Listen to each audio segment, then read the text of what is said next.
बंदियों या वहाबियों की इब्तिदा में अहले सुन्नत बरेलवी नमाज पढ़ सकते हैं, बड़ी करम नवाजी। देखा, शरारत की है, बहरहाल मैं आपको जवाब देता हूं। बात यह है कि बरेलवी किसकी नमाज पढ़ते हैं, देवबंदी किसकी पढ़ते हैं, शिया किसकी पढ़ते हैं? अल्लाह की। किसी नबी की कोई इबादत करता है? आप बताएं। अगर नबी की कोई करता हो, किसी वली की करता हो, तो फिर तो ग्रुप बंदी करनी चाहिए। जब सारे अल्लाह की इबादत करते हैं और जिस लम्हा, ये फिलबदी सवाल है और मैं फिलबदी जवाब दे रहा हूं और ठोक के जवाब दे रहा हूं, जिस वक्त आप कहें, देवबंदी कहें कि ये बरेलवी मुशरिक हैं, हम इनके पीछे नहीं पड़ते,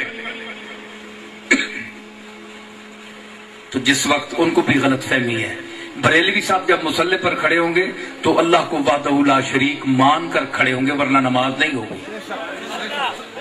उसके लिए जरूरी है कि वहदहू ला शरीक और वहदत का तसव्वुर रखकर उसे मुस्तहिक इबादत समझकर सबकी नफी करके उसको मुस्तहिक इबादत समझेगा, तब उसकी नमाज होगी।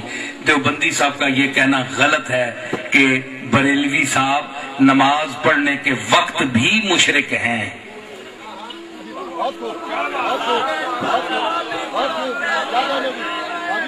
भी मुशरिक हैं।